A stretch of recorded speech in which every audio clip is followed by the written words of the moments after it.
Friends, ഇത് തിരുവനന്തപുരത്തെ പ്രശസ്ത പാളയം മാർക്കറ്റാണ്. കഴിഞ്ഞ ദിവസം ഇവിടെ നിന്നാണ് ഒരുപാട് സ്ട്രേ ഡോഗ്സിനെ കോർപ്പറേഷൻ്റെ വണ്ടി വന്ന് കൊണ്ടുപോയത്. ഇപ്പോൾ കുറച്ച് സ്ട്രേ ഡോഗ്സ് മാത്രമേ ഉള്ളൂ. ഇവിടെ ഒരുപാട് തെരുവ് നായകൾ പെറ്റ് പെരുകുമായിരുന്നു. അപ്പോൾ ആരോ കംപ്ലയിൻറ്റ് ചെയ്തിട്ടാണ് അവരെ കൊണ്ടുപോയത്. പക്ഷേ അവരെ തിരുവനന്തപുരത്ത് ഒരുപാട് സ്ഥലത്ത് നിന്ന് ഇതുപോലെ തെരുവ് നായനെ കൊണ്ടുപോകുന്നുണ്ട്. പക്ഷെ അവർ തിരിച്ച് കൊണ്ടുവരുന്നില്ല. ഷെൽട്ടറിലോട്ട് മാറ്റണമെന്ന് പറഞ്ഞ് സുപ്രീം കോടതിയുടെ നിർദ്ദേശപ്രകാരം. പക്ഷേ ഷെൽട്ടർ എവിടെയാണെന്ന് ചോദിച്ചാൽ അത് രഹസ്യമായി വെക്കുന്നു. ഇതൊരു ABC പദ്ധതി, ഗവൺമെൻറ് പദ്ധതി, രഹസ്യമായി വെക്കേണ്ട കാര്യമില്ല. പക്ഷെ എന്നാലും ഇത് എന്തോ ഒരു ദുരൂഹതയുണ്ട്. ഇപ്പം മാർക്കറ്റിൽ 2 പൂച്ചയൊക്കെ ഉണ്ട്.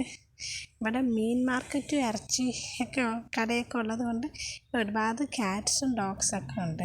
അപ്പം പൂച്ചകൾക്ക് ഞാൻ മീൻ കൊടുക്കുകയാണ്. അപ്പം നമ്മുടെ തിരുവനന്തപുരത്തുള്ള മൃഗസ്നേഹികളൊക്കെ ഈ കോർപ്പറേഷൻ തെരുവ് നായകളുടെ കൂടെ കാണിക്കുന്ന അനീതിക്കെതിരെ ഫൈറ്റ് ചെയ്തുകൊണ്ടിരിക്കുകയാണ്.